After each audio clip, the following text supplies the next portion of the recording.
Olá, sejam bem-vindos a mais um webinar da Abracan.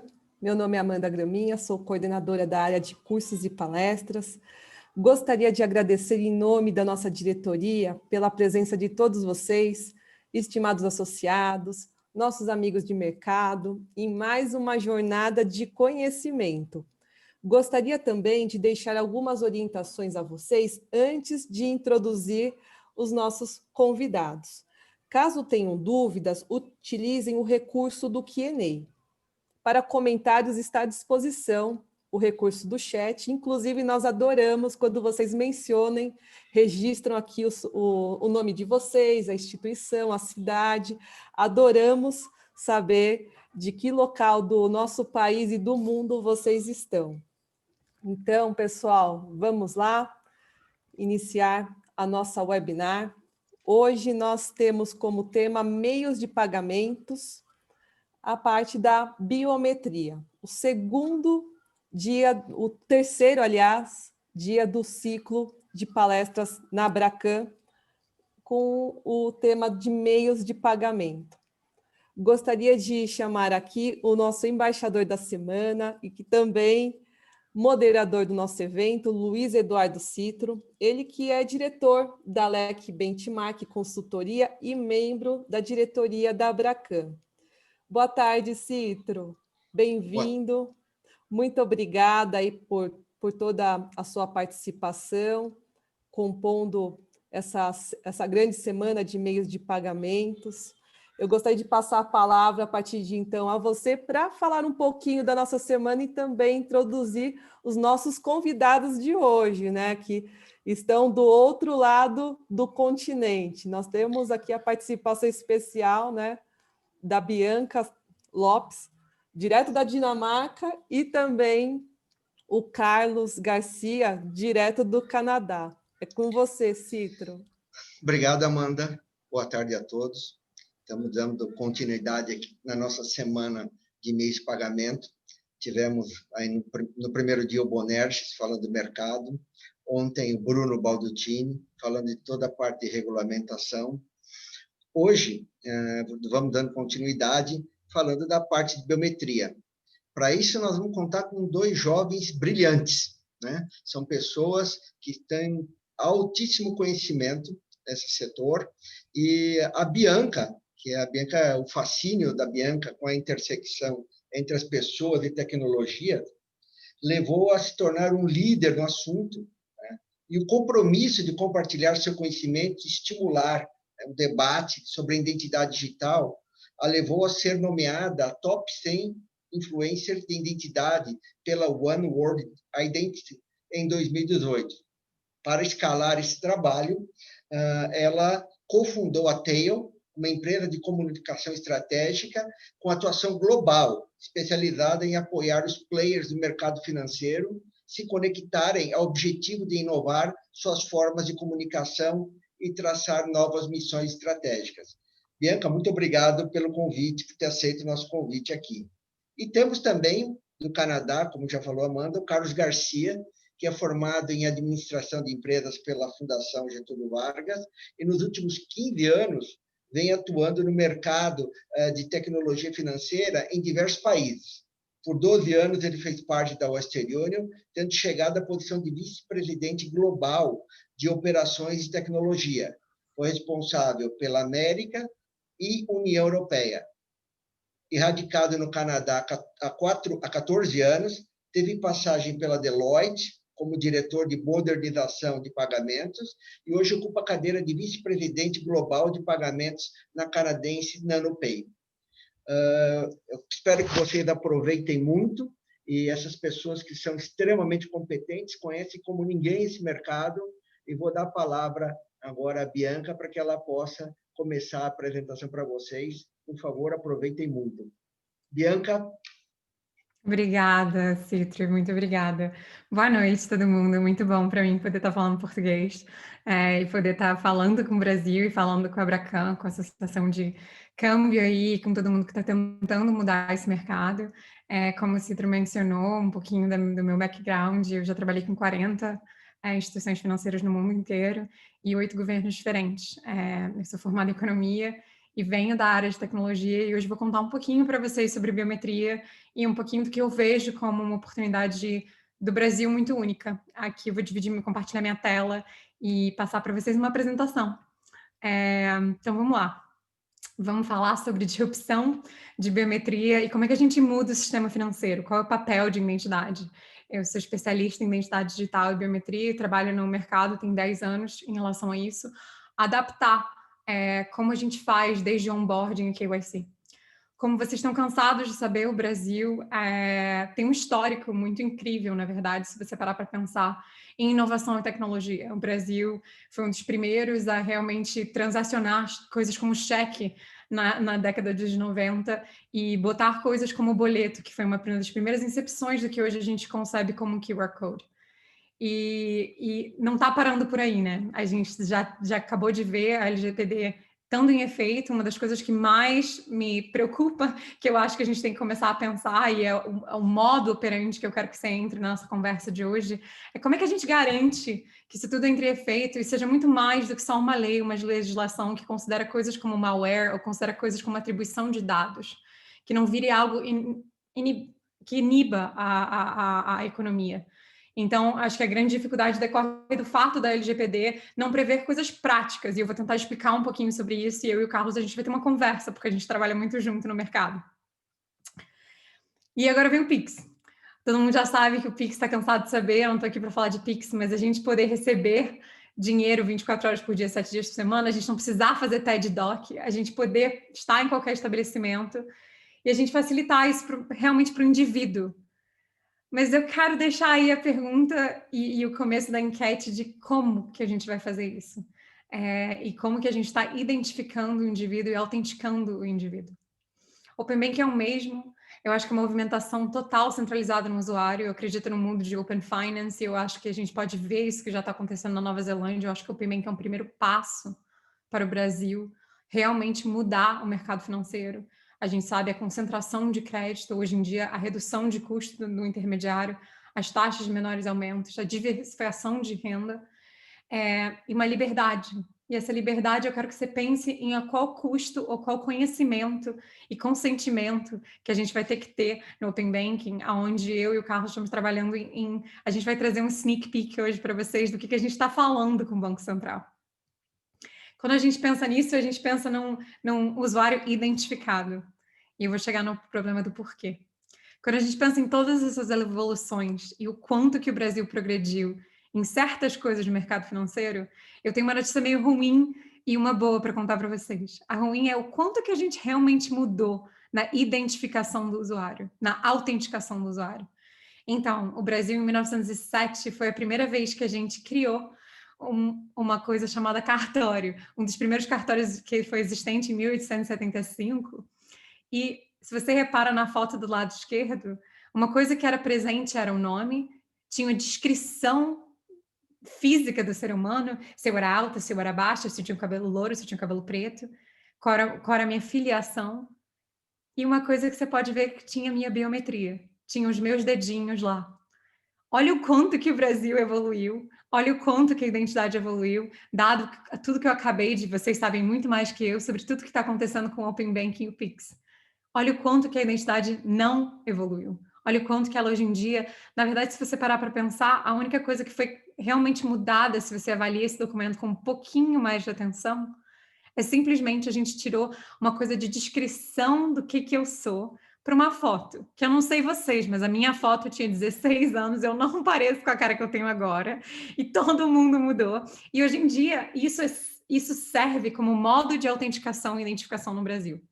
É a base da nossa infraestrutura de identidade. Eu vou tentar te explicar como que eu vejo que isso é um gap impressionante no mercado e também uma oportunidade para todos vocês que estão aqui tentando modificar a instituição de câmbio de vocês, a fintech de vocês. Quando a gente para pensar como é que a gente continua, eu quero que você pense que isso são dados biográficos. Isso são dados que são seu número de telefone, seu CPF, seu e-mail. Eu posso ser a rainha da Inglaterra @com e não tem nenhuma forma de verificação disso hoje. Isso foi criado vários, inúmeros logins. Hoje em dia, eu trabalho com a World Economic Forum e eles predizem que você tem mais de 45 atributos que são utilizados em 180 diferentes identidades do mundo. Então, para pensar que a nossa base é aquele papelzinho. Quando eu penso nisso tudo, eu fico levemente preocupada com o fato de que a identidade não foi pensada como ela deveria ser pensada. Se você pensa em identidade, você pensa naquele papelzinho. Eu quero que você pense em acesso. Eu quero te levar para um dia onde as pessoas viviam num lugar pequenininho e todo mundo se reconhecia pelo quê? Pela face. Todo mundo se reconhecia pela maneira de andar, pelo jeito de falar. A gente tinha uma forma muito fácil de associar e identificar o outro. Hoje em dia, a gente está criando dados. Dados é a asset class que está crescendo mais no mundo. O ser humano cria mais dados do que qualquer outro bem ou asset no planeta. E a identidade nunca foi pensada da maneira correta como dados. Ela foi pensada, ela está totalmente quebrada. Ela está totalmente desvinculada com o que, na verdade, sou eu. Ela é basicamente associada a atributos.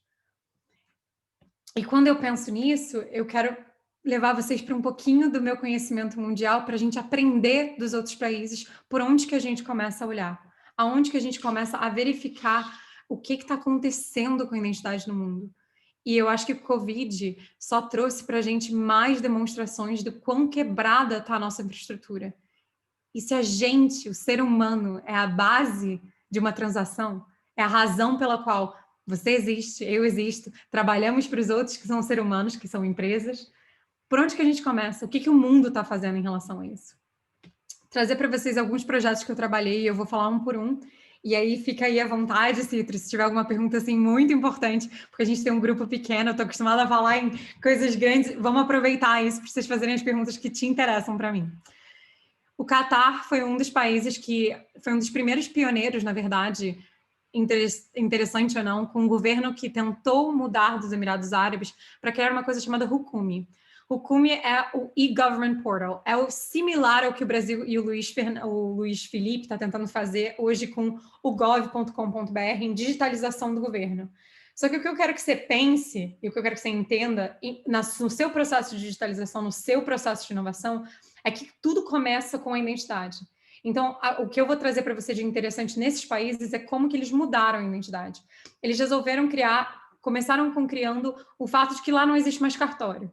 Não existe mais um órgão onde você se identifica.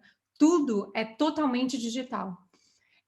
Foi o primeiro país árabe a decretar o que hoje, na verdade, todo mundo fala que a lei do Brasil, a Lei Geral de Proteção de Dados, é o GDPR no Reino Unido. Eu sou uma das conselheiras no GDPR, na PSD2, para pagamentos e transferências no Reino Unido, e posso te dizer que, na verdade, não é. Que, na verdade, é o primeiro lugar no mundo a criar uma lei de proteção geral de dados, porque eles não tiveram cartório, foi o Catar.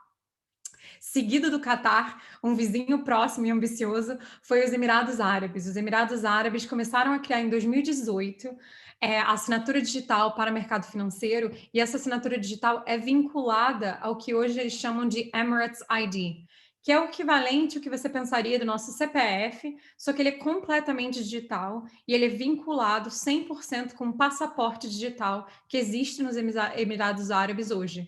Ou seja, eles priorizaram que todos os cidadãos dos Emirados Árabes tenham um passaporte, porque eles se consideram um lugar digital do mundo, uma economia que vai transformar o processo. A gente na TEU trabalha com os Emirados Árabes, é muito interessante ver isso dentro da cultura e infraestrutura dos Emirados Árabes. Depois do que aconteceu com isso, foi o que vocês provavelmente conhecem como um dos maiores projetos de biometria do mundo, a Índia, o projeto do Aadhaar. O projeto do Aadhaar tem mais de 1 bilhão de pessoas que foram registradas com biometria. E foi a tentativa do Aadhaar de colocar mais pessoas registradas com que a gente compararia com o nosso CPF. A razão pela qual aquilo foi feita foi constitucional. Então, foi uma lei passada constitucionalmente falando que para você ter qualquer serviço e acesso ao governo, você precisaria ter a sua biometria registrada. Se você acompanhou, ficou de perto durante essa época, você provavelmente se deparou com vários casos de fraude, onde pessoas estavam se passando por outros e registrando a sua biometria, que na verdade não era nada mais do que um sistema que não é forense, que significa que ele não é digitalizado. Ele é um sistema que era o que a gente viu no dedinho lá desde 1970 os dias de hoje, que a gente usa na nossa identidade. Ou seja, desnecessário falar que deu chance para o azar quando você tem esse monte de pessoas e a razão pela qual você precisa acessar qualquer órgão do governo é por isso. O que aconteceu na Índia que eu acho que a gente tem que prestar atenção? Algo muito similar ao Brasil. O Brasil, a gente anunciou o Open Banking, anunciou o movimento de PIX antes de anunciar a LGPD. O Aadhaar fez exatamente a mesma coisa.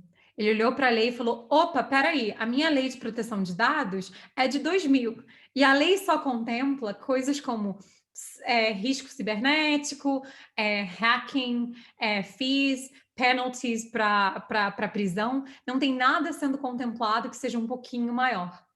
Depois do Aadhaar, facilmente Putin ficou um pouquinho chateado e falou, eu vou criar o melhor sistema de biometria do mundo. E criou uma coisa que eu participei de um projeto, trabalhei com a Rússia através da Visa, trabalhando na área de pagamentos, porque o que eles precisavam fazer é criar um sistema paralelo.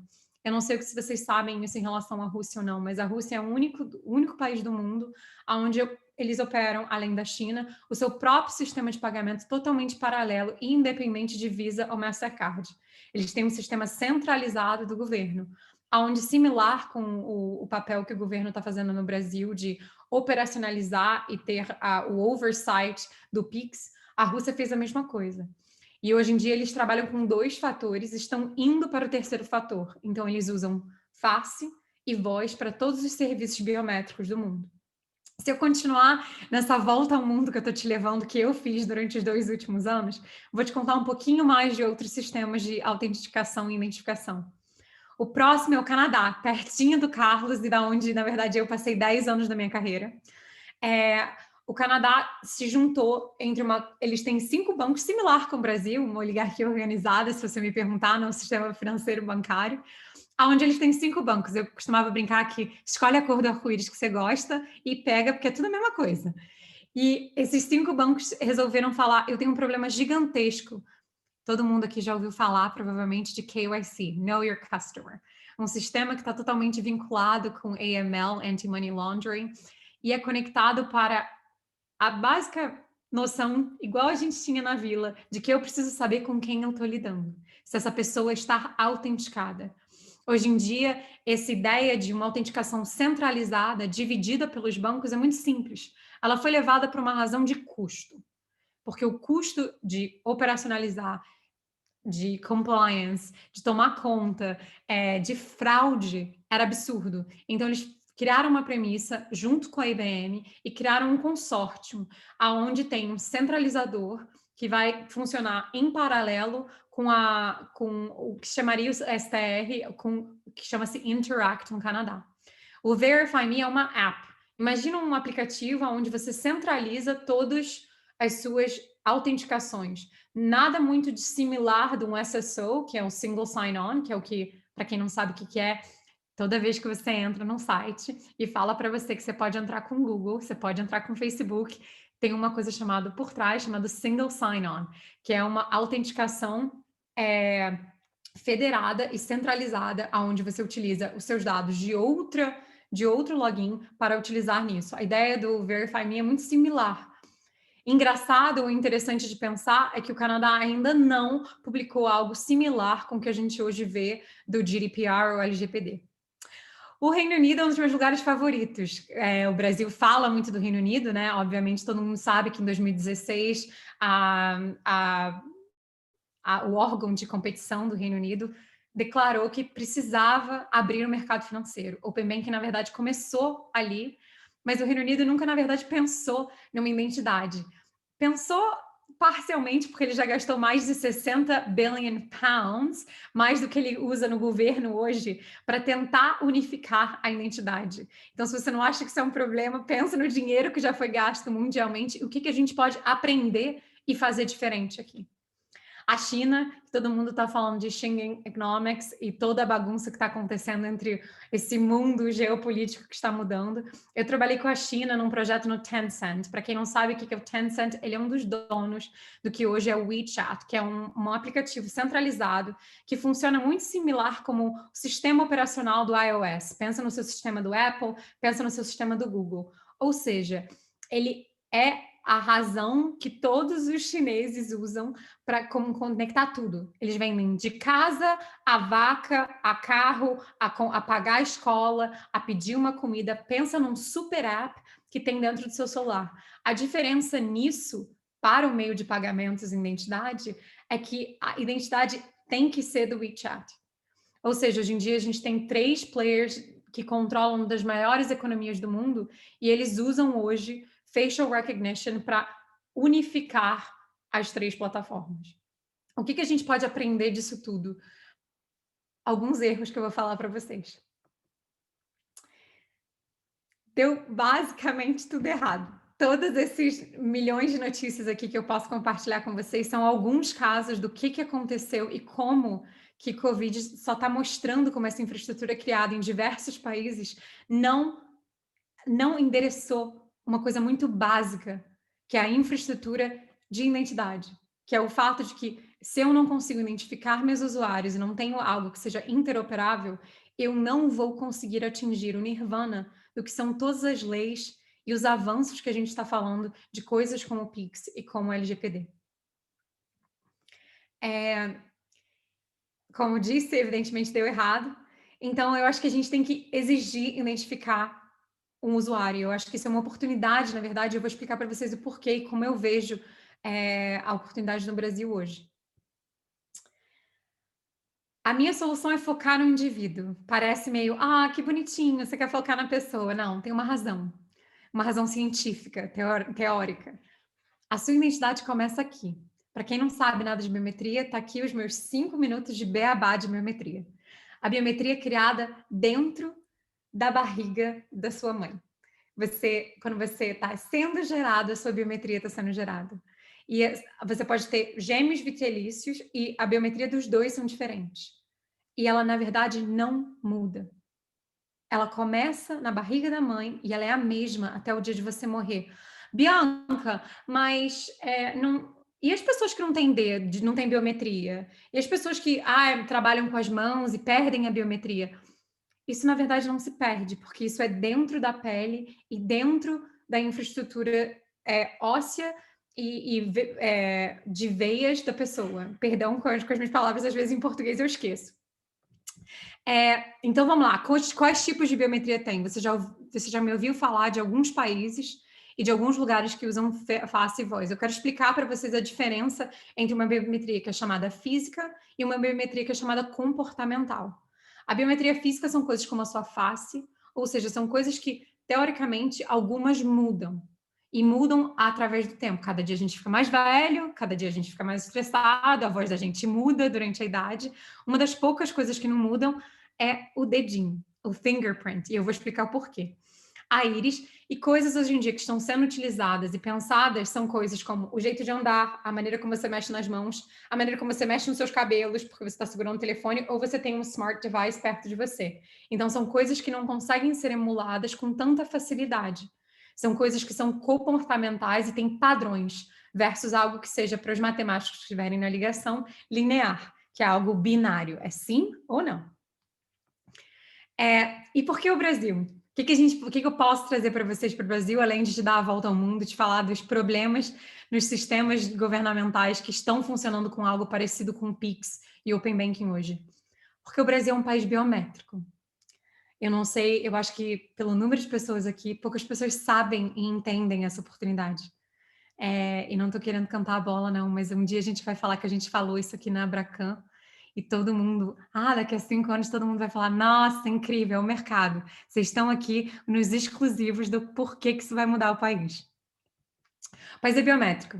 A biometria já alcançou 78% do país. Tem 120 milhões de motoristas e correntistas que são hoje dentro do país registrados. Tem 148 milhões de eleitores cadastrados no TSE. Hoje em dia você tem um cadastro biométrico absurdo. E por que que o brasileiro fez isso? Por que que o TSE fez isso? Por que que o banco fez isso? O que que você pode aprender do investimento que custou mais de R$ 1 bilhão, que começou pelo Bradesco em 2006? Você pode aprender que eles não fazem isso só por causa do usuário. Com certeza não em 2006, porque você não tinha nem internet banking funcionando completamente com o aplicativo. Eles fizeram isso simples e puramente pela razão de identificar o usuário e de saber que a gente é esperto e que burla o sistema quando o sistema tem buraco. Então, por que eu quero que você aposte e pense na impressão digital? Porque ela é segura, porque ela é única, porque ela é irrevogável, porque ela é forense. Ela não muda. Ela é a mesma. O seu dedo continua o mesmo, independente do dia que você morrer. Se você for lá e tirar uma pessoa que acabou de morrer, tirar a identidade dela no dedinho, é a mesma, é igualzinho. E o dedo tem uma coisa muito importante para as pessoas que gostam de padronização, e eu vou falar um pouquinho disso no meu chat com o Carlos daqui a pouco. Ela tem uma padronização ISO. A biometria, como eu te mostrei, dos dedinhos, ela estava naquele documento de 1970, de 1907 no primeiro cartório. Ela não muda. Ela tem um padrão ISO porque ela começou pelo lado criminal. Então, ela teve mais tempo de maturidade para evoluir. Ela tem algo único do dedo. E ela tem um padrão ISO que chama 19794. E esse padrão é utilizado e ele é interoperável, que é uma coisa que eu queria que você prestasse atenção e pensasse quando você pensasse no seu onboarding. Hoje, o ecossistema brasileiro funciona assim. Você tem banco, TSE, governo, o SERPRO, todo mundo usando biometria. E todos eles investiram em biometria de dedo, não de face. Simples e puramente para pensar no banco 24 horas. Ou quem usa o Bradesco pensa no Palm Vein, porque o Bradesco foi o primeiro a entrar nesse mercado. Todo mundo que não está nesse mercado hoje é o varejo, os meios de pagamento, o indivíduo. Eu não tenho direito de exercer usar o meu próprio dedo, que na verdade me é de direito. Eu simplesmente acredito e falo abertamente em diversas palestras no mundo todo o quanto os meus dados me pertencem. Mas o que isso pode significar para você, fintech, ou para você, corretora de câmbio? Ele pode significar que você não vai estar numa dessas notícias. Todas essas notícias, independente do fato de que hoje em dia a gente é biométrico, a gente está dependendo e identificando o usuário ainda de forma errada. A gente está falando ainda de senha, de login, de e-mail, onde eu posso fingir que eu sou o Citro, a rainha da Inglaterra. Não tem menor cabimento isso. Hoje em dia, isso tem uma oportunidade para o Brasil gigante de como você usa uma coisa tão simples como o dedo, uma coisa tão única, uma coisa tão universal. Qual é a capacidade de inclusão que eu tenho quando uma pessoa não tem um CPF? Quando uma pessoa não tem um e-mail? Ela tem um celular. Hoje em dia a gente sabe que a gente tem mais celular do que brasileiro no Brasil. Apesar de que ainda existe, tem 17% da população brasileira que não tem acesso a um telefone e 33% da população brasileira que não tem acesso a um smartphone. Mas hoje em dia existe a tecnologia através da captura de câmera. Todo mundo sabe o quanto que o brasileiro é social, o quanto que o brasileiro adora uma selfie. A qualidade de câmera é algo que está exponencial. Você vê que cada ano, cada dia que passa, o nosso celular melhora. A coisa que todo mundo fala é da câmera, né? Da qualidade da câmera, do quão grande é a câmera, talvez como é a tela. O que isso significa para um leitor? O que isso significa para uma biometria? Quando você para pensar, não sei se vocês conseguem lembrar da última vez que vocês sacaram dinheiro usando uma ATM. Entra uma luzinha no teu dedo.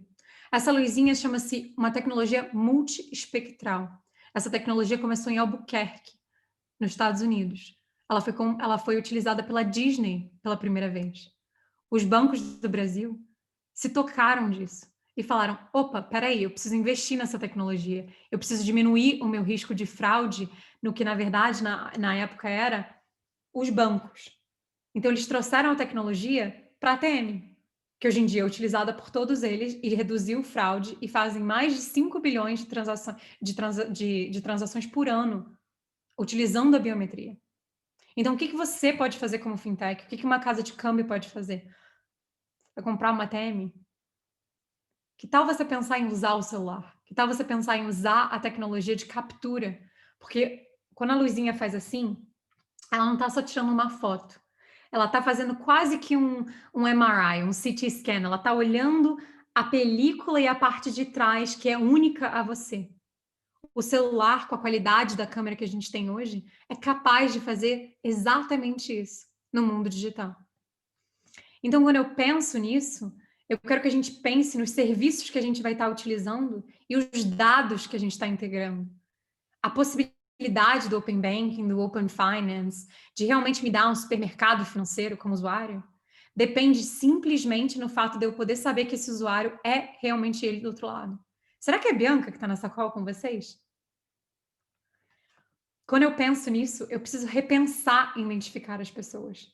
E o Brasil tem exatamente a capacidade de mudar. Parte do meu trabalho hoje com o Carlos é dar uma recomendação, que aí fica aí a dica para quem estiver interessado. A gente está fazendo um report para o Banco Central, a pedido do Banco Central, de todos os nossos conhecimentos externos dos diferentes sistemas que eu falei para vocês rapidamente. E quando a gente pensa nisso, é uma oportunidade de criar uma padronização no mercado. É uma oportunidade de você ter uma interoperabilidade que hoje não existe. Imagina só, se seu cliente pudesse registrar usando o telefone dele ou o telefone do amigo. Não precisa ser inerente ao telefone. Hoje não é um papo só de TI, senão eu falava muito mais de SDK, como é que funciona. Mas ele não precisa ser inerente ao telefone. Ele pode criar uma padronização onde, se você quiser, eu posso ir na ATM e sacar dinheiro usando o mesmo dedo, sem ter conta no banco, sem ter nada disso. Isso é possível hoje no Brasil. E a razão pela qual a gente está num grupo tão elitista e pequeno é porque pouca gente sabe, pouca gente entende. As pessoas acham que, põe um reconhecimento de face aí, vai ficar tudo bem, e aí é um onboarding digital. A gente tem que voltar a como a gente identifica o usuário no Brasil. Quando você parar para pensar, fala. Tem uma pergunta aqui que eu acho fala, que por favor. Muito pertinente. O terror, né, das empresas que são reguladas no Brasil chama-se Banco Central.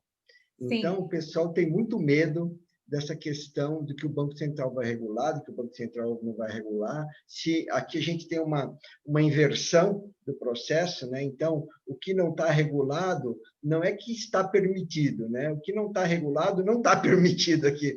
E como é que o Banco Central vê toda essa inovação, a tecnologia, o mercado vem sempre à frente da regulamentação, né? Com relação a toda essa biometria. A gente não vê isso, não vê o Banco Central regular isso, mas como é que você, em contato com o banco, como é que toda essa biometria ela pode dar segurança para o usuário que estamos na linha em que o Banco Central vai vir um guia regular? Então, Citro, a FEBRABAN hoje em dia já citou a biometria como forma aceitável no sistema financeiro bancário brasileiro, como autenticação, muito similar ao que o Reino Unido fez.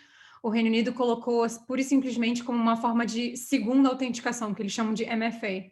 O Banco Central não só está aberto, como está conversando com pessoas que entendem muito do assunto como a gente, para entender como, e o Carlos vai tocar, eu não quero roubar o palco dele de falar do DICT.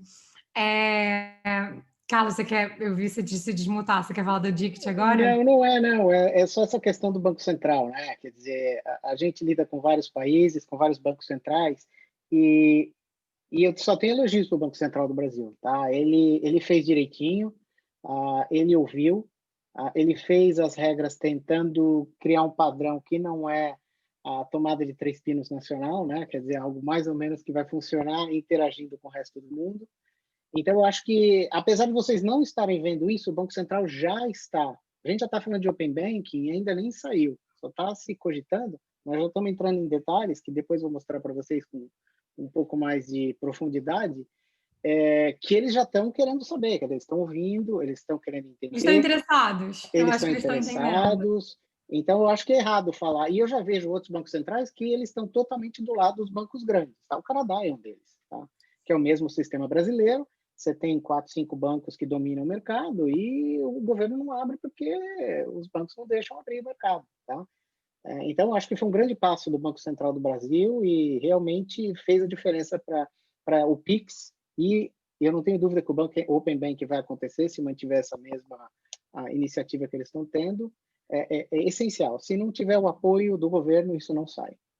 E eu acho que, assim, uma coisa para pensar é que, hoje em dia, a legislação, eu não sei se isso ficou claro, vários dos países que colocaram coisas como Open Banking, Faster Payments, que é o equivalente de PIX, não pensaram nisso. Porque, infelizmente, identidade e autenticação é um mercado extremamente elitista, um mercado que adora falar jargão, que não explica as coisas para as pessoas, que só tem uma galera de PhD que fica um falando com o outro e ninguém fala com vocês. É basicamente isso que acontece. Então, assim, parte da minha entrada no mercado, da missão da Tail também que a gente faz, é democratizar o acesso a essa informação, seja ela para o Banco Central, seja ela para os membros da Abracan, para as pessoas entenderem o poder dessa autenticação. O Banco Central já regulou o fato de que o governo brasileiro usa o CPF registrado com uma biometria. Quando você vai lá fazer a sua identidade, você põe o seu dedinho. Esse dedinho usa um sistema biométrico multiespectral que é similar ao usado no banco, que na verdade só precisa ser, que usa o mesmo padrão do NIST, que é uma organização de standards global, só que ninguém contou isso para ninguém, ficou como segredo guardado de que todo mundo usa biometria, 5 bilhões de transações no ano são feitas no Brasil de biometria, tá todo mundo acostumado a botar o dedo na ATM, mas ninguém pensou de como é que esse dedo entra para a fintech ou entra como uma coisa competitiva para coisas como onboarding, para coisas como prevenção de fraude. Então, eu acho que é o seguinte, isso é parte da nossa evangelização ou dessa troca aqui hoje em dia com vocês, é exatamente contar isso para que a gente possa influenciar e falar assim, peraí, por que aquele slide, se eu voltar, por que o meu mercado tá assim? Tá? E aí a gente fica assim 5 horas para tentar voltar o slide. Por que o mercado tá assim? Desse jeito? Ai, meu Deus, gente, animação, não. O meu mercado tá metade, metade. O meu mercado tá, vocês estão de um lado e o banco e o governo tá do outro. Como é que você cria um sistema realmente aberto, realmente interoperável, realmente inclusivo, quando você tira metade, varejo, câmbio, fintech, indivíduo, ninguém está incluso nesse lado de biometria.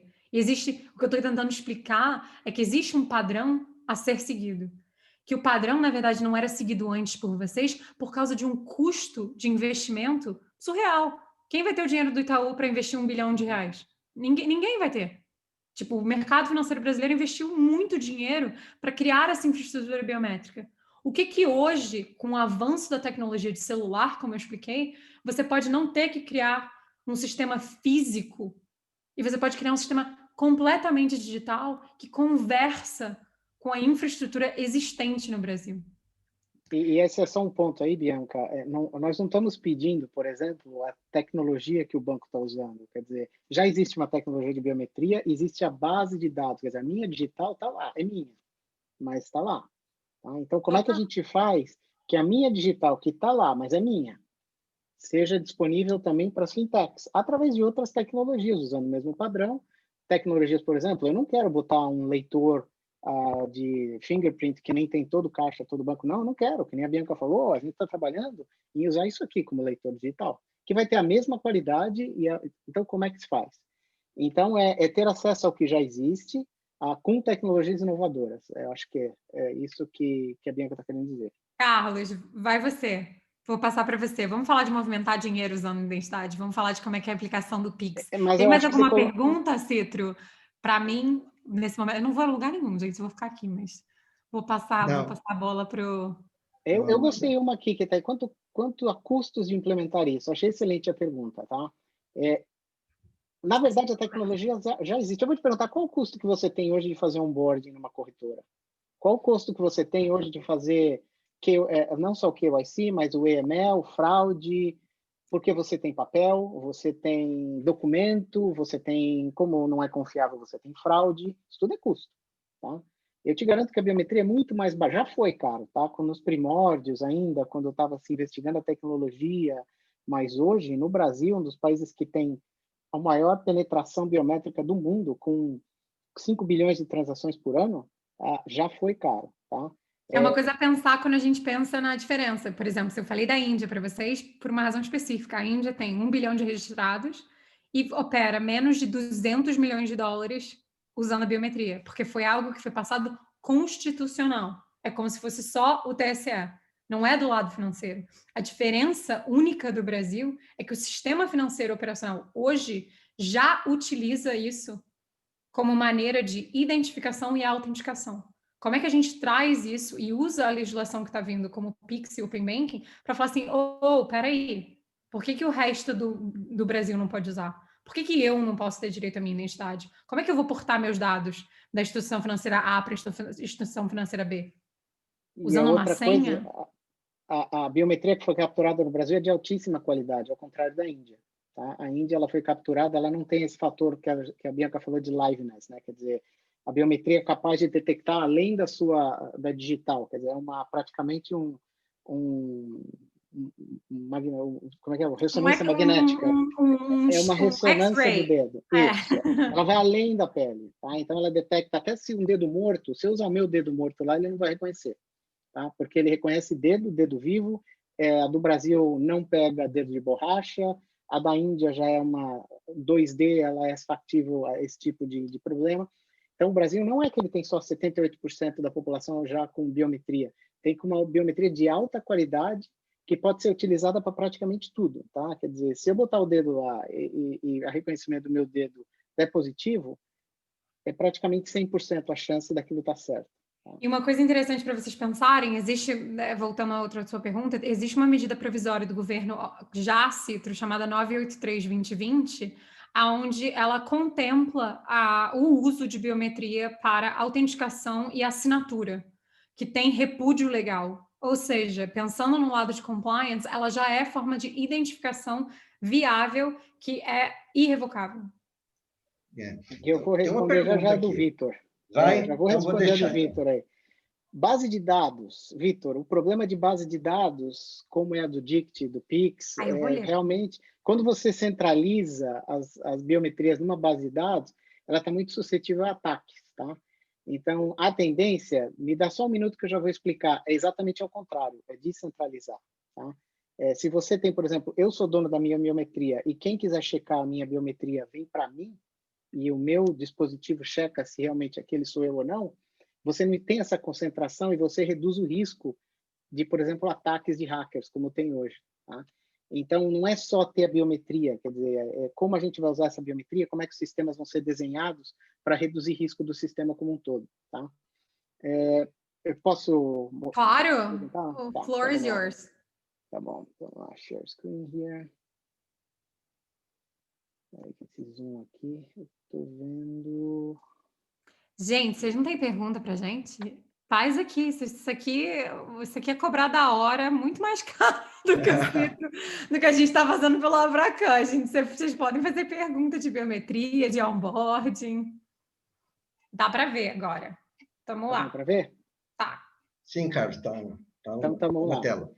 Então, biometria, eu estou chamando biometria de KYC, de Know Your Customer, né? Porque eu sei que essa é uma dor das corretoras e das fintechs, quer dizer, o governo só lançando o Pix tem um gap enorme aí que é o da identificação, né? Quer dizer, mandar dinheiro do ponto A para o ponto B não é o mais difícil, é fácil. E a gente já viu fraude, né?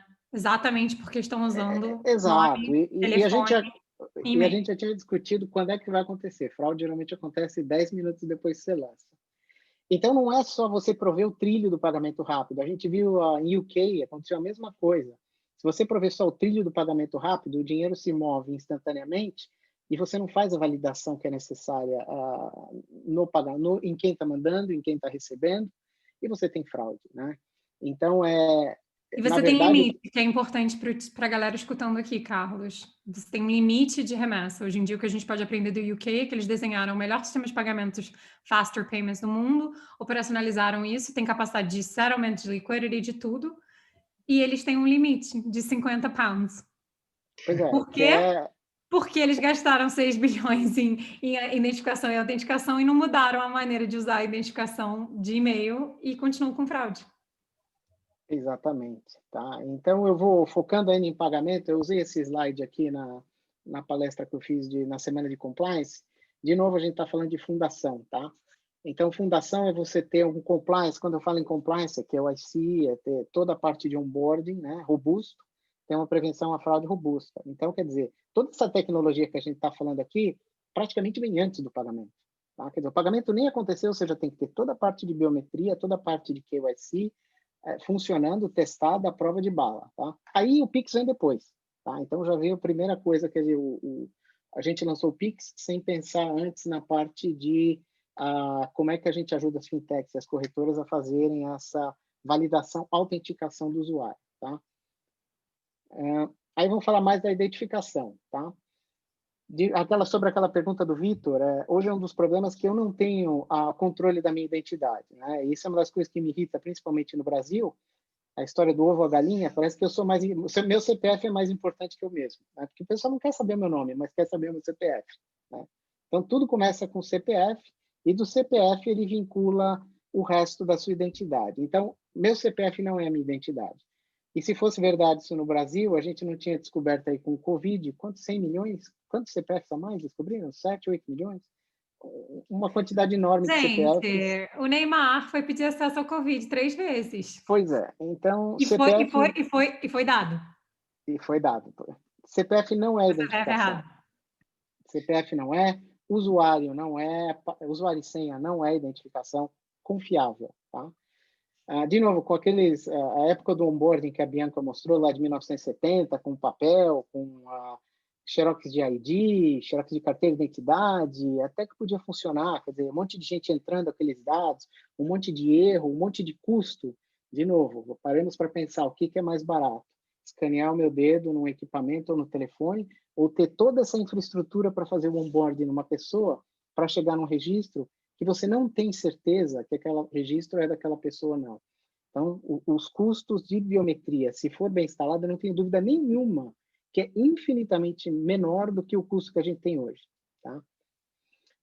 Mas, cada vez mais você tem pré-requisitos de segurança maiores. Por quê? Porque mesmo os bancos hoje estão coletando informação, mas continua centralizada. Né? Quer dizer, eles coletam e guardam informação minha. Né?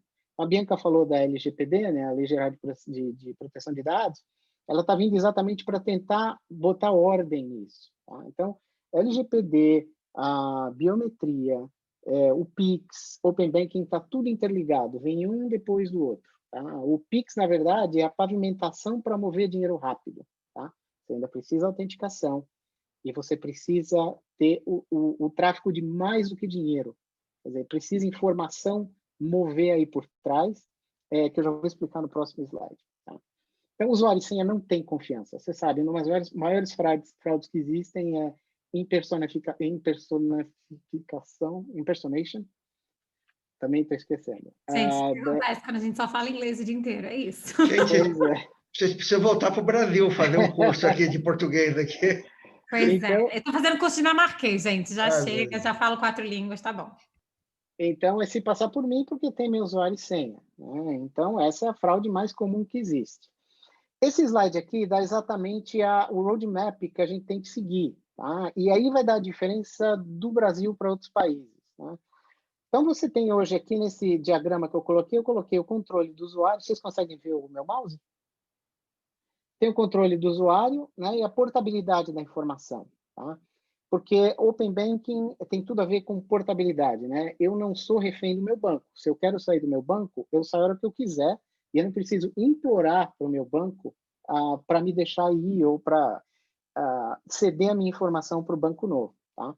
Então, isso é a portabilidade. É a mesma coisa que era com o telefone no Brasil, que depois foi melhorando. Né? Quer dizer, hoje eu posso pegar o meu número, que é meu, não é da operadora, e mudo para outra operadora. Né? Então, hoje é tudo centralizado nos bancos. Então, o Itaú tem a dele, o Nubank tem a dele, o Bradesco tem a dele. Né? Existe um modelo intermediário. Então, os dois extremos aqui. A centralizada é tudo na mão do banco e a soberana é eu, dono da minha própria identidade. Tá? Quem tem a minha identidade é porque eu consenti, tá? Porque eu aprovei isso. E na hora que eu não quero mais, eu vou lá e revoco. Tá? Você não tem mais acesso se eu vou lá e desativo o seu acesso. Tá? Entre esses dois, existe um caminho a ser seguido, né? Que é que nem a Bianca falou, a federada, né, um pouco mais avançada é a centralizada.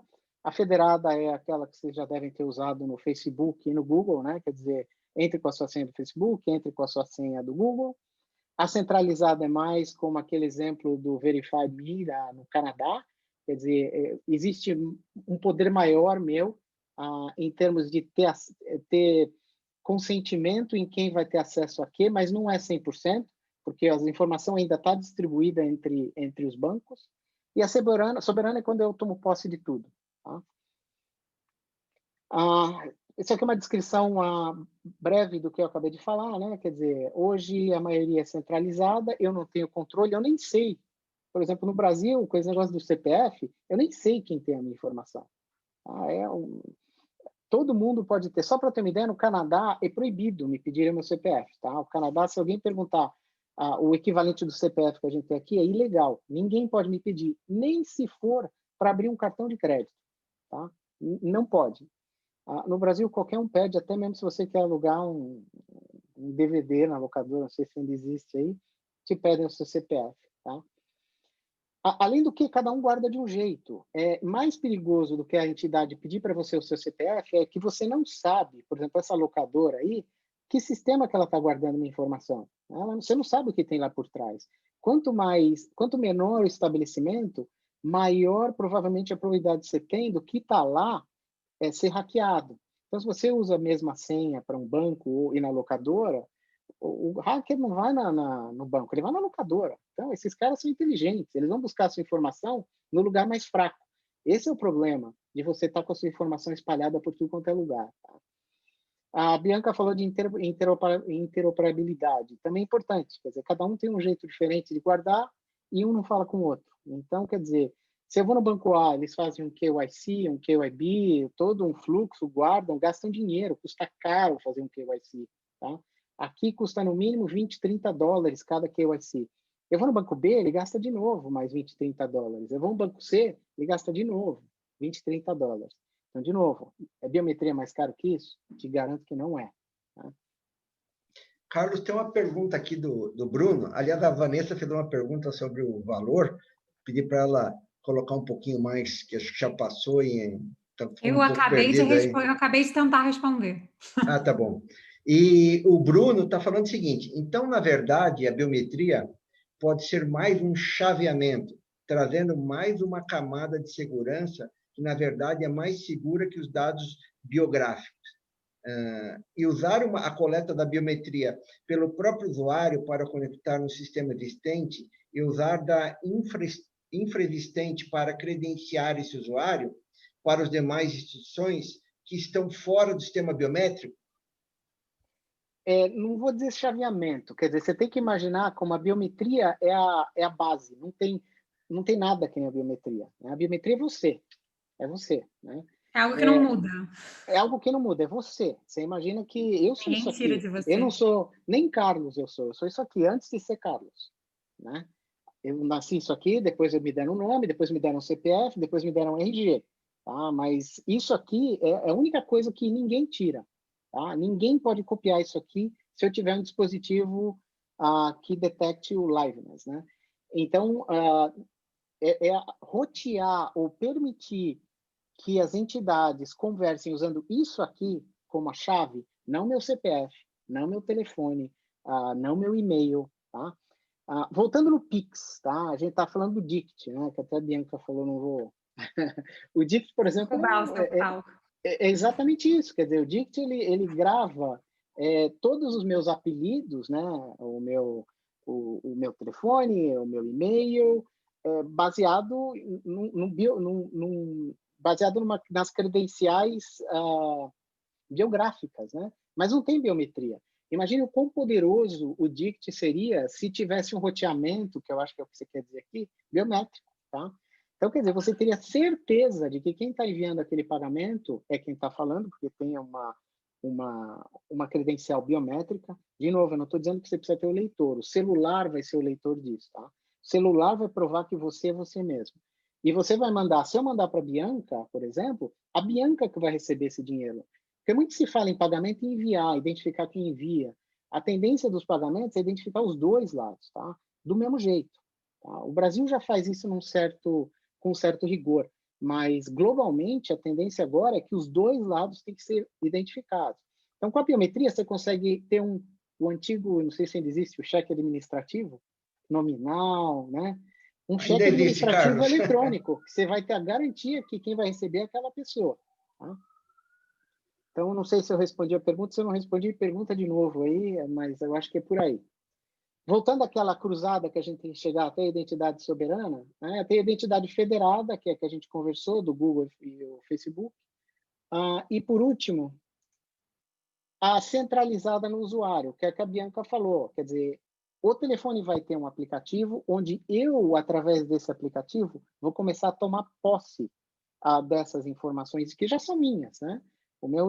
Imagina se, por exemplo, eu vi um monte de reclamações aí nos jornais do Brasil que os bancos estavam cadastrando as chaves do Pix e sem o consentimento do usuário. Por que o banco está cadastrando a chave que é minha? Já começa por aí, tá?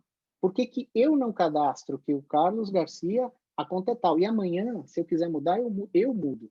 Não o banco dizendo que está atuando no meu on behalf, né? Usando a minha autorização, né? Então, por que eu não tenho acesso a isso? Aplicativos como esse Verify Me, do Canadá, onde você tem um app que você se identifica, mais do que isso, esse aplicativo ele vai no banco A, fala, olha, o Carlos, ele tem esse telefone, esse endereço, é ele mesmo? O banco fala, não, bate comigo. Aí você vai no banco B, esse aplicativo confirma com o banco B, vai no Serasa, confirma. Então, a sua credencial vai ganhando importância, tá? No caso do Brasil, você já tem o dedo, tá? Você já poderia começar com quase 100% de certeza. No Canadá, o dedo a gente não tem. Então, a gente tem que bater informações em volta e tentar pegar o máximo possível de informações para ter o grau de certeza que você é você. Então, para vocês verem que o Brasil tem a possibilidade de entrar na identidade soberana muito mais rápido que qualquer país do mundo, exatamente porque chegou na base, no dedo. Tá?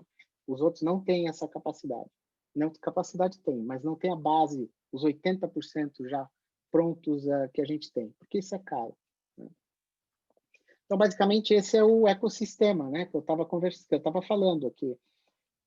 Você tem os emissores, tá? Que aqui, por exemplo, o governo, o TSE, o Detran, né? Eles emitem falando, realmente esse é o Carlos, né? Nesse aplicativo, o aplicativo checa a informação, esse é o Carlos, olha o digital dele. Não, esse é o Carlos. Tá? A partir do momento que você tem o seu telefone com uma credencial tão boa quanto hoje é o seu RG, vamos dizer assim, né? Fazer uma comparação bem tosca, mas a partir do momento que você tem essa credencial com uma alta confiança, aí você compartilha isso como se fosse o Facebook, né? Quer dizer, imagina que o banco quer acessar a sua informação. O banco vai enviar um convite para ser seu amigo e você aceita, tá? Na hora que você aceita, aí a sua informação, o banco consegue ler a sua informação. E mais, na hora que você rejeita, você corta o acesso do banco. Então, essa informação não fica no banco, tá? O banco vai checar a sua informação, vai criar um score. O Carlos, sei lá, ele tem um score de 30, 40, então ele merece cartão de crédito A, não merece isso, produto B, e chega. Tá? Não se compara, ele não grava as minhas informações. Tá? Então, esse é o futuro. Isso é por isso que privacidade, a lei de proteção de dados, o Open Banking, o Pix, eles andam juntos. Tá? Eles têm que caminhar juntos. Começar o Pix antes da autenticação é um negócio complicado, mas tem que acontecer, porque o Pix é a pavimentação, é como mover dinheiro, né? Rápido. Né? Então, para mover dinheiro, você tem que também mover a credencial. E é nisso que a gente está trabalhando com o Banco Central. Eu acho que era isso que eu tinha para falar.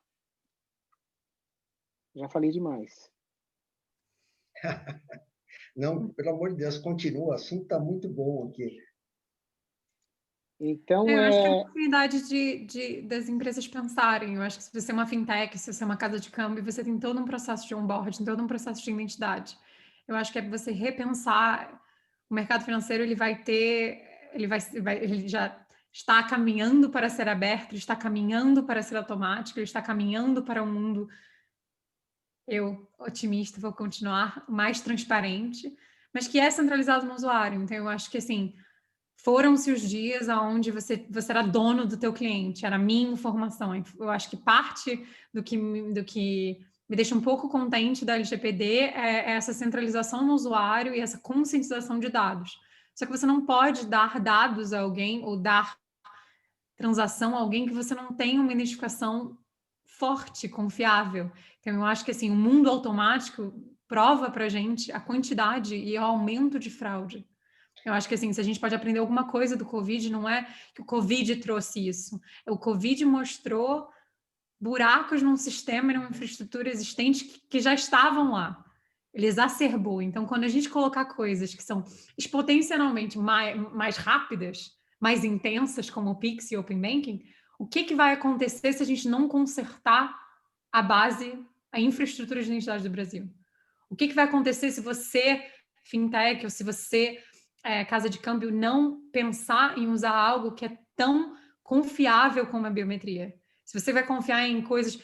Eu sei de vários bancos do Brasil hoje em dia que estão gastando muito dinheiro investindo para tentar olhar coisas como SIM-swap, de você fazer intervenção de intercepção no telefone de alguém. Se você vai fazer um chaveamento, se você vai fazer uma base, de que você vai confiar que o atributo é o telefone da pessoa, a preocupação se torna muito maior quando você está falando de empresa para empresa. Se você sai do peer-to-peer transfer e passa para empresa, você passa para remessas maiores, se você passa para um valor alto maior, o risco, obviamente, fica muito maior. Então, eu acho que é uma oportunidade para cortar esse risco e para pensar a reestruturar essa identidade. E falar assim, se você oferece uma coisa que hoje já é presente no governo, que hoje já é presente no sistema financeiro bancário predominante do Brasil, que são os grandes bancos, como é que você pode criar oportunidades para interoperabilidade e para conveniência para o teu usuário? Conveniência para o teu cliente. No fim do dia, teu cliente é a razão. Se você não pensa assim, por favor, me permita, passe a pensar. Ele é a razão porque você existe.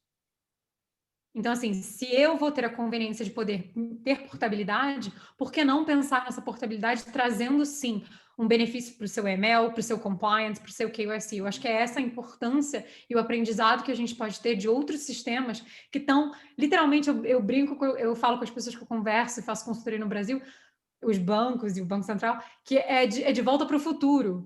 Vai no Reino Unido, passa 3 dias lá, uma semana lá, vai olhar o sistema de pagamento instantâneo deles e olha o que aconteceu com as casas de remessa, olha o que aconteceu com as fintechs, olha quais foram as limitações. Não foi limitação porque eles não tinham investido na infraestrutura digital de inovação, foi limitação pura e especificamente porque eles não poderiam, não batia, a conta não fechava. Colocar aquilo e deixar Deus dará sem uma infraestrutura de identidade e segurança que seja confiável, forte o suficiente.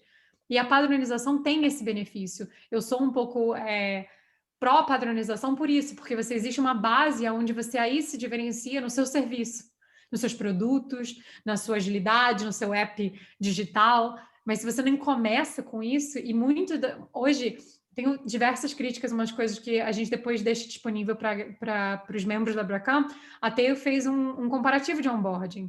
Hoje em dia tem vários bancos no Brasil falando, eu tenho um onboarding digital, tem 17 telas, me pede 150 pedaços de informação, é horrível. Não vai funcionar a longo prazo. Talvez seja a minha geração um pouquinho mais incisiva com isso, mas não é o futuro. Então, como é que você pode mudar isso? Como é que você pode mudar isso sem abrir mão de uma segurança que é importante para o tipo de transação que você vai querer fazer para o seu cliente no futuro? Acho que é isso o takeaway de o que é uma identidade e o que no Brasil já existe de identidade como a biometria que pode ser utilizada. E mais para adicionar isso, só para complementar o que a Bianca falou, Citra, eu acho que o Covid realmente acelerou muito a migração para o que a gente chama de CBDC, Central Bank Digital Currency, que é basicamente a digitalização do dinheiro, né? Para digitalizar o dinheiro, a transação tem que ser extremamente barata. Tá? Você não consegue pagar pão com uma transação barata, pagar uma transação de 1 real, 2 reais. Como é que eu vou pagar uma transação digital se só um onboarding me custa 50? Tá? Então, não dá. Quer dizer, os bancos, existe uma camada dos brasileiros que está desbancarizada, que eu acho que são 45 milhões, que o banco não chega. O banco não consegue chegar porque não tem custo para chegar lá. Não essa pessoa, primeiro, às vezes ela nem tem RG, né? Ela Não pode nem ter RG, pode não ter CPF, mas ela tem o dedo, ela existe, tá? Por isso que eu digo, a história do ovo e a galinha. Tudo tem que ser baseado no básico, que é a biometria. Todo o resto é adição à biometria, mas o básico tem que ser biometria. Então, o governo teve um problema sério, não só o Brasil, tá? Vários lugares do mundo, até nos Estados Unidos eles enviaram cheque pelo correio para algumas pessoas, de pagar, tá? Como é que eu vou pagar essa pessoa? Sistema diferente de identidade, eles não têm nem CPF unificado, Pois eles têm é, cada Estados estado Unidos com sistema de identidade. é um dos piores. Se os brasileiros acham que os americanos têm tudo melhor, não tem, tá? Não tem, principalmente em pagamentos. Então, você tem nós vamos ter Pix antes deles. Eles estão começando, o deles estão dizendo que vai ficar pronto daqui a 2 anos, mas eu duvido. Então, essa questão de baixar o custo, de tornar... Como é que eu faço para ter certeza que aquela pessoa é aquela pessoa? Como é que eu faço para ter certeza que a conta da pessoa é o dedo, é a biometria da pessoa, né? E ela vai para onde ela quiser? Tá? Como é que eu pago para essa pessoa num modelo onde não existe moeda? Ele já é uma conta, tá? Eu não preciso ter Bradesco, Itaú. Como é que eu faço para ele já ser uma conta e receber, por exemplo, o auxílio do governo? Como é que eu faço para essa pessoa comprar pão, né? E pegar o telefone, porque o brasileiro não tem nada, mas tem o telefone, né? Então, como é que o telefone ajuda o Brasil? Porque a gente tem praticamente 2 telefones por habitante. Como é que eu ajudo essa pessoa a não ter a moeda, receber o pagamento instantaneamente e já ir poder comprar pão? Tá? Que foi o caso do Covid, né? Quer dizer, o Covid demorou-se semanas para receber o auxílio, não só no Brasil, em outros países também. Mas então o fato do Covid acelerou muito o fato dos governos estar olhando para isso, tá? Então, por isso que o Banco Central quer que o Pix ande rápido, por isso que o Banco Central quer que o Pay Payments ande rápido, porque se acontecer de novo, e a gente sabe que vai, pandemias são naturais e vão acontecer, não pode acontecer essa desgraça que aconteceu no Covid de novo. Quer dizer, o pessoal precisando de ajuda imediata e por ineficiência do sistema financeiro, a gente não consegue que o dinheiro chegue lá, que na verdade é o que acontece. Carlos e Bianca, tem uma coisa interessante. O Brasil é um país de dimensões continentais e toda essa distribuição que foi feita ao longo do ano, baseado na cobertura bancária, não está se sustentando.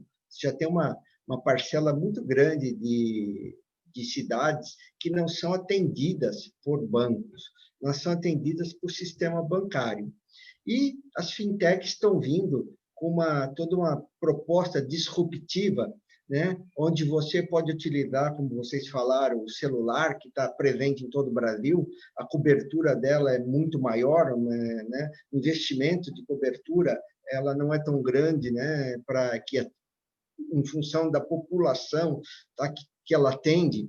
E eu queria saber de vocês o seguinte: essas empresas têm que começar a pensar já no começo como biometria, tem que ter isso como um foco para o futuro. Como é que vocês acham que o mercado, aproveitando esse momento de disrupção, tem que seguir para atender não só as melhores práticas, mas as práticas mais baratas, mais seguras, com respeito à validação das transações?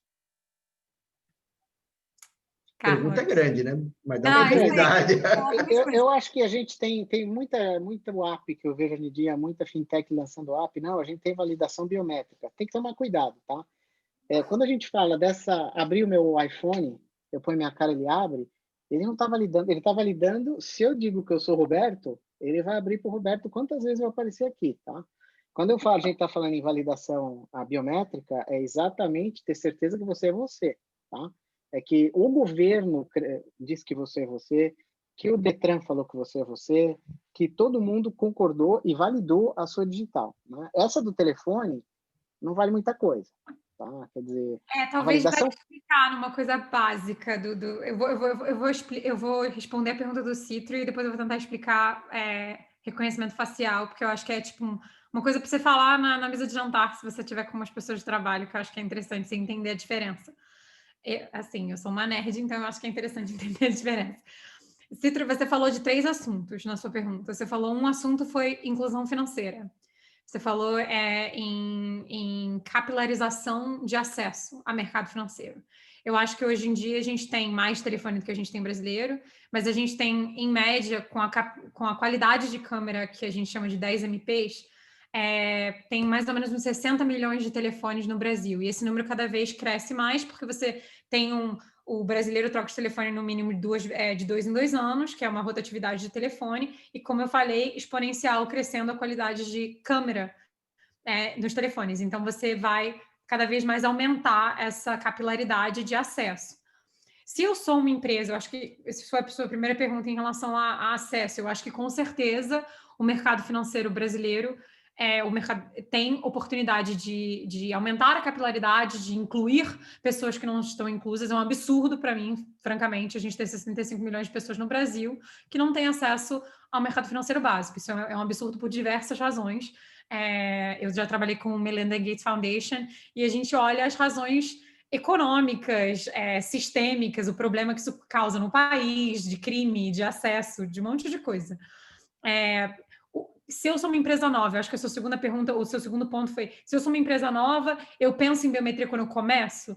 A minha resposta seria sim, com certeza. Talvez bias, não sei, mas deixa eu te explicar o porquê.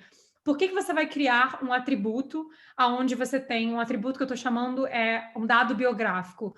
Um telefone, um e-mail. Como é que você vai começar no mundo digital com nenhum ponto de identificação que seja forense, que tenha repúdio legal e que você com certeza tenha certeza que é a Bianca do outro lado do telefone? Como eu falei no começo da apresentação, a gente tem muita identidade. A gente criou muitas versões da Bianca online. A gente tem Instagram, a gente usa um e-mail diferente. Todo mundo tá de saco cheio de fazer login.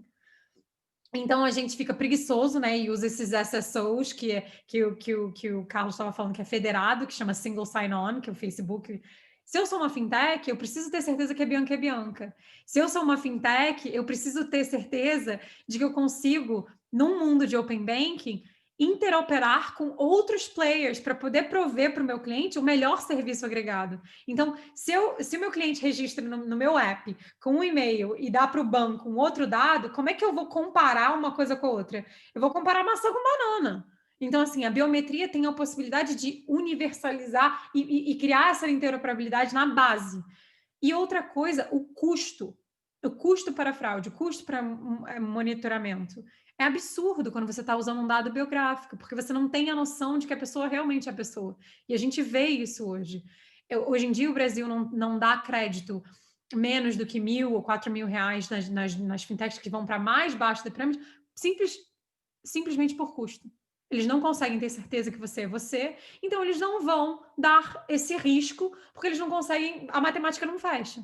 Então, assim, qual é o meu custo operacional? É um absurdo? Não, o que eu quis explicar no avanço da tecnologia do celular e usando outros canais, é que hoje em dia essa tecnologia ela não precisa ser um quarto gigantesco de servidores. A tecnologia, hoje em dia, eu estou falando de 50 bytes, que é uma impressão digital criptografada. Eu estou falando de com a 500 internet bytes. 5G chegando, quer dizer, a velocidade não é um problema mais. Então você não ocupa o que anteriormente, há 5 anos atrás, quando eu era CIO de uma empresa de biometria, o tamanho do SDK, que é o Software Development Kit que você põe dentro do aplicativo, era tão grande que você tinha que comprimir e aí você não tinha todas as coisas que você podia botar no seu aplicativo. Hoje em dia a gente está falando um negócio desse tamanho. Então, assim, não faz sentido você não pensar nisso. E ainda vem o lado da experiência do usuário, que todo mundo há de convir que é muito conveniente você usar o seu telefone olhando sua face, em vez de digitar 365 mil coisas. Eu acho que as pessoas têm que entender que até o seu nome é um dado biográfico. Total. Seu nome é um dado biográfico, por isso que você pode ser homônimo, né? A única coisa que não é biográfico, que é única e que pode ser usado para saber que Além você de é DNA, você, que hoje em dia não está digitalizado. além de DNA, né? Que não, acho que ainda a tecnologia do DNA no telefone ainda está um pouco longe. É o dedo, é a voz. Quando eu falo dedo, são dados biométricos em geral. Tá? Pode ser uma composição deles, né? E eu acredito que vai ser uma composição. Eu acredito que a biometria ela vem num mundo contextual. Eu acho que a base hoje, se eu pudesse fazer uma recomendação, ou se eu falasse aqui minha bola de cristal, que daqui a 5 anos a gente vai falar, nossa, aquela apresentação, é isso mesmo. Porque vai mudar, o mundo vai mudar e vai começar a prestar atenção em dados e vai começar a prestar atenção em identidade digital. Eu acredito que vai ser uma combinação de biometrias. A primeira e a básica, que hoje em dia tem a maior padronização e a maior penetração já em órgãos como o governo, é a biometria do fingerprint. Porque, como eu expliquei, ela é utilizada há zilênios. Ela é utilizada há muito mais tempo do que a biometria facial. E hoje em dia, a biometria facial, algo para vocês entenderem, aí só a brincadeira que eu fiz de conversa de dinner table, é a biometria do telefone. Vamos falar de Face ID 1 minuto. Se você pegar o seu telefone, dar o seu telefone para sua esposa ou sua criança e falar, você deleta a sua face e fala registra, ela consegue registrar e ela consegue abrir, então, depois, tudo que vem depois. Porque essa biometria, ela é linear, ela não foi pensada como acesso, ela é binária. O que significa ser binária? Ela é sim ou não. Ela faz um template, ela faz uma representação matemática da sua cara, ela guarda esse template no celular, ou seja, ela não faz reconhecimento de nuvem, e ela não é criptografada diferente. Por isso que se você tem a sua biometria, que você abre o seu celular, você tem que registrar de novo cada vez que você abre um aplicativo. Porque ela não é padronizada e interoperável. Hoje, quando você pensa em várias das biometrias que são utilizadas em outros sites, que não é a biometria do telefone operacional, do sistema operacional do celular, você tem que pensar que ela não tem padronização. Ou seja, você só vai chegar numa padronização se todos os bancos e todos os players do mercado concordarem que eles vão usar o mesmo provedor de biometria facial, porque ela não tem a padronização ISO que a biometria de dedo tem hoje no mercado. Então, é por isso que eu estou falando da biometria de dedo, não da biometria facial, da biometria comportamental. Eu, como expert em identidade digital e biometria, enxergo um mundo onde você vai usar uma combinação de fatores. O acelerômetro no seu celular vai ser uma combinação de fatores, porque você vai existir uma autenticação contextual. Eu acredito que a identidade está quebrada para mim, e o que eu falei para vocês no começo, que a identidade não foi pensada em acesso, porque a identidade é linear, é sim ou não. Eu sempre peço para você registrar. Eu nunca... Os sistemas bancários financeiros digitais não pensaram no contexto. Para pensar em pagamento e remessa. A gente é uma criatura de hábito. 80% dos pagamentos que são feitos no mundo, eles são feitos recorrentes. Uhum. Então, por que se a pessoa está no mesmo Wi-Fi, no mesmo telefone, no mesmo SDK, nas mesmas condições contextuais, mexendo no celular, que é uma biometria comportamental, que eu expliquei para vocês, que é um tipo de biometria, por que eu preciso pedir para ela autenticar de novo? Eu já tenho fatores suficientes, dados o suficiente para tomar uma decisão contextual de falar, pode passar, Bianca. E aí, se eu quiser alguma coisa, uma transferência maior, eu faço um que chama-se o Step Up Authentication. Aí eu acho que vai existir um mundo onde você vai ter mais do que uma biometria. Eu não sei se alguém consegue relacionar isso com o fato de que eu sinto falta da biometria no meu celular do dedo quando eu estou em reunião que estou entediada. Porque você tem que botar a tua cara, assim, embaixo, assim. É meio esquisito. O que significa que, contextualmente, a biometria é algo que é seu, que você pode usar naquele contexto. Você não vai usar a voz para tudo. Tá certo. Mas, olha, uma coisa interessante também, não é só a biometria, mas também a forma que se aplica a biometria. Vou citar para você um caso interessante. Eu sou cliente de um grande banco e toda vez que eu ia, era um cliente tradicional de uso e eu sempre usava o cartão para fazer saque de dinheiro. Um belo dia esqueci o cartão e me atentei que tinha biometria. Falei, vou usar a biometria. E virei um super usuário de biometria do banco. Só que aí você começa a entender. Aí você, não faz sentido, porque você tem que dar a tua agência e conta para o banco e depois colocar a biometria. Se eu posso colocar meu dedo lá, a biometria, ele já deve ter identificado qual que é a minha agência, qual que é o meu banco. Obviamente que eu entendo que, como um segundo estágio de você fazer um saque, um pagamento, você vai digitar uma senha, uma segunda comprovação. Interessante. Mas por que você tem que repetir seus dados cadastrais que já estão lá por trás? Então, eu acho que ainda a gente tem uma forma, mesmo em grandes bancos, a aprender de como usar essa biometria. O que vocês acham disso? Eu acho que a gente ainda está... Carlos, eu vou deixar você falar também, mas eu acho que a gente ainda está no estado... na infância, não da indústria, porque a indústria hoje em dia por exemplo, a biometria no lado de data centers é extremamente avançada, você não precisa fazer isso. Mas sabe o que é? O problema que você acabou de explicar é muito simples. Como todo mundo sabe aqui, a indústria bancária financeira evoluiu em silos. Ela nunca foi pensada numa infraestrutura de dados. Por isso que eu falo para as pessoas que, assim, se eu pudesse pedir para alguém aprender alguma coisa, aprende dado em identidade digital, que você está feito na vida. Ela foi pensada numa maneira linear. Ela era assim, o atributo... Então, os sistemas não falam um com o outro. Grandes bancos têm sistemas de legado.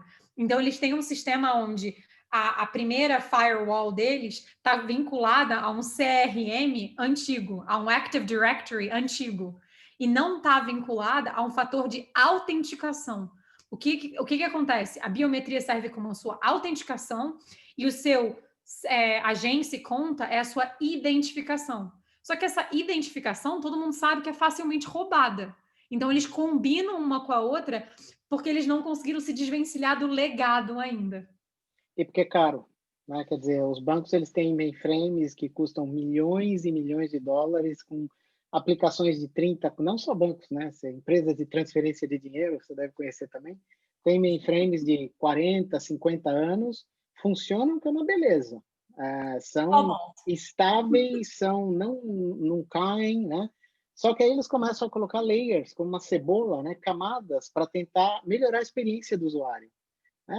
Por exemplo, que nem você falou, botar o dedo. Só que a experiência por trás, você ainda está falando com o sistema antigo. Então, ele precisa te interromper e pedir essas informações, porque não foi desenhado para ser assim. Né? Porque ele normalmente faz o load balancing por trás. Ele normalmente faz um processo... Eu já vi banco ter processo manual para triangular um atributo de autenticação com um atributo de identificação. Quer dizer, nós estamos à frente, né, de mais uma oportunidade para as fintechs, né? Melhorar muito a experiência são disruptivas, melhorar muito a experiência do cliente. Né? É por isso que a fintech, com acesso a esse dado, que não é do banco, de novo, é do cliente, ela pode criar um sistema que já nasceu assim, não é um sistema que foi adaptado, que nem o do banco. Né? Então, é um sistema que já nasceu para ser biométrico, que nasceu com a base de toda a base de dados biométrica, e o Carlos vem depois. Tá? Primeiro veio o dedo, o Carlos vem depois. Então, se eu sei quem ele é, não quero nem saber o nome, eu já sei quem ele é. Né? Da mesma maneira, os sistemas de detecção de fraude vão ser muito mais eficientes, né? Porque você vai ter batimento aí a nível 0, né? E você vai ter uma experiência do cliente que praticamente é existente hoje em qualquer banco. Né? Até os bancos digitais ainda têm que usar, até mesmo pela própria estrutura bancária brasileira, né? Conta, senha, né? Mas por trás a gente sabe que os bancos virtuais, a maioria deles tem uma agência. Né? A gente vê lá, ele tem uma agência com todas as contas dentro daquela agência. Ele só tem porque o sistema financeiro brasileiro pede qual é a agência. Eles não precisam de agência. Eles são virtuais. Né? Então, de novo, adaptando o modelo novo, usando uma infraestrutura de sistemas antigos. Tem uma pergunta aqui que acabou vindo no chat, eu vou passar para vocês, que eu achei interessante. Do ponto de vista da legislação brasileira, como estamos hoje? Uma nova instituição que esteja surgindo agora já poderia investir em biometria através de digitais ou ainda nos falta respaldo regulatório? Eu acho que eu mencionei isso um pouco mais cedo. Existe uma lei provisória que foi passada, 983/2020, que te dá um respaldo legal de usar a biometria como um método de identificação e autenticação. Então, respaldo legal de uma das coisas que você captura, como você vai pedir um CPF, ela hoje não deixa você unicamente utilizar só isso, porque o Brasil ainda está triangulando. O que a gente está trabalhando com o Banco Central é em você conectar o que já está conectado do lado do governo, que é o CPF, com a biometria. No minuto que isso estiver conectado não só no mundo governo, no TSE e ela for conectada no mundo digital, que é o que a gente está trabalhando, porque eles vão precisar mexer nisso por causa do Open Banking. Todos os outros países que eu citei para vocês precisaram mexer nisso. E a parte da LGPD de consentimento precisa mexer nisso. Porque normalmente, depois que você passa a lei de consentimento, você tem que justificar como que eu provo que foi a pessoa, que foi a Bianca, que consentiu que eu retirasse os dados dela. Se eu estou usando um dado biográfico novamente, eu não tenho repúdio legal, porque e-mail não tem repúdio legal. Ok, entendido. Bom, gente, nós estamos aqui se aproximando do tempo aqui. Eu queria agradecer muito, como eu falei, que eu esperava dois jovens brilhantes. Sabendo, nossa elite, nosso grupo que sabe de identidade. Vocês são as pessoas certas desse mercado de estar fazendo isso. Não estou falando jabá, mas assim... Eu acho que é um assunto muito interessante, principalmente para lidando com as corretoras.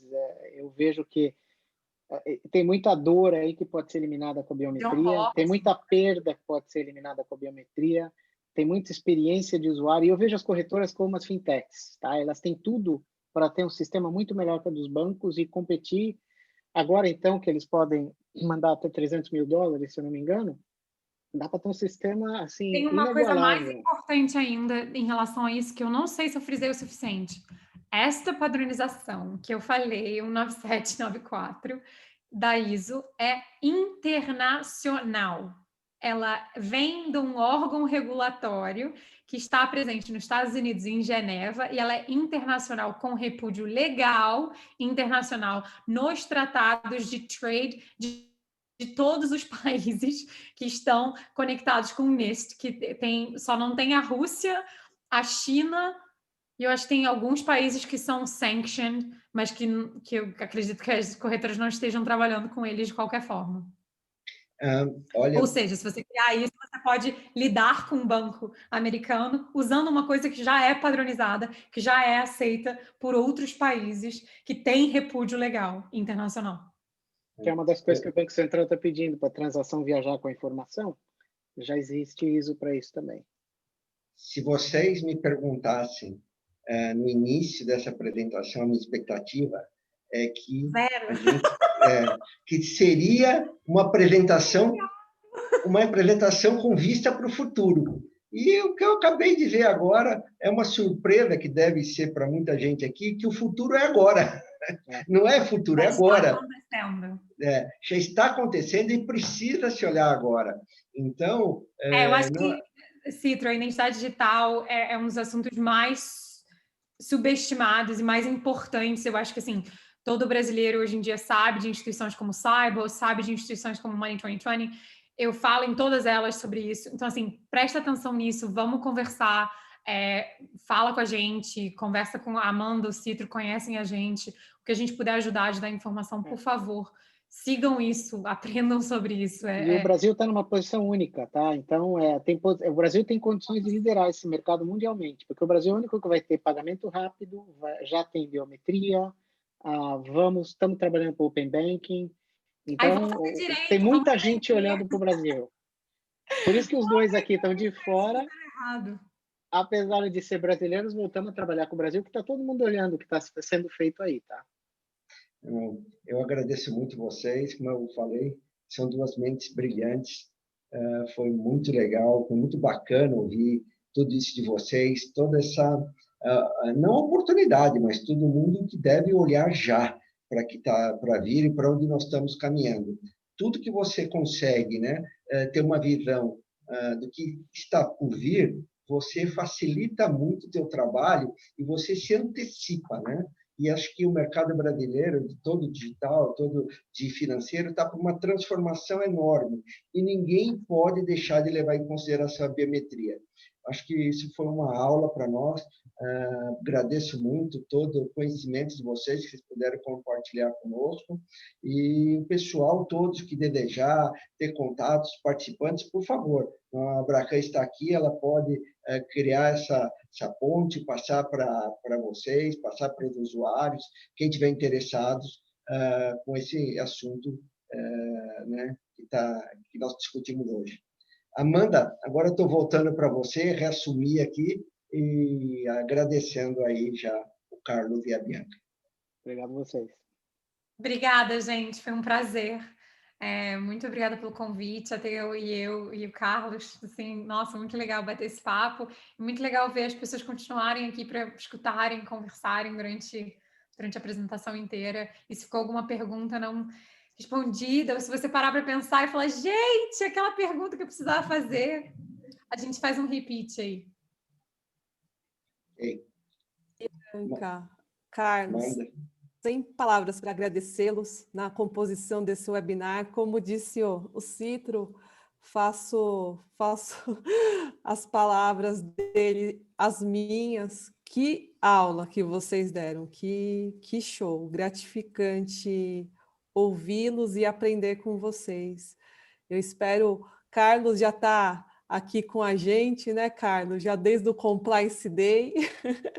E a Abracan, assim, te pegou uma vez, te não solta mais, viu? Então, Bianca, sinta-se nossa, que nós já pegamos o Carlos para nós também. Então, a gente pode falar de editor, a gente pode falar de onboarding, está animadíssima. Obrigada. Você faz parte da família Abracan, sempre bem-vinda. Foi uma honra, um prazer lhe ouvir. Parabéns, parabéns a vocês dois, Carlos e Bianca, pela primorosa webinar que nos proporcionaram.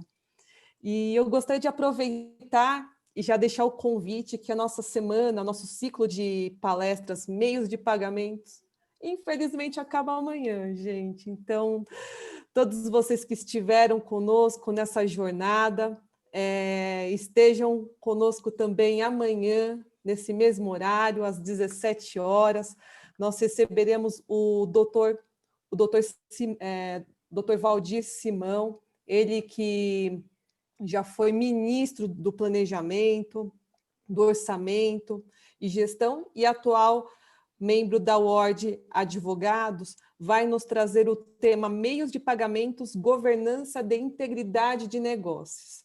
Deixei aqui no chat para vocês o link para fazerem as suas inscrições, recomendar aos colegas para continuar conosco nessa jornada de aprendizado constante aqui com a Abracan no nosso Zoom. Mais uma vez, Bianca, Carlos, parabéns. Espero recebê-los amanhã também. Vocês são nossos convidados VIPs. Estamos ouvindo aqui só elogios, né, Amanda? Que Só parabéns, elogios. Sensacional. Parabéns para vocês hoje. Que Parabéns. coisa legal. Nossa, Obrigada, gente. É bom falar do que a gente ama. Obrigada. E assim, aproveitar até, Citro, que o pessoal já está pedindo a apresentação. Dessa vez nós deixaremos aqui já no nosso canal do YouTube. Amanhã, pessoal, caso vocês queiram rever os nossos palestrantes, estará já ativo no nosso canal Abracan, lá no YouTube. Então, aproveitem, repassem, repliquem aos colegas da instituição esse conhecimento tão grandioso que nossos palestrantes brilhantes nos trouxeram hoje. Para vocês, uma ótima noite e até amanhã, pessoal. Tchau, muito obrigado. Obrigada. Tchau, Tchau. Bianca. Tchau.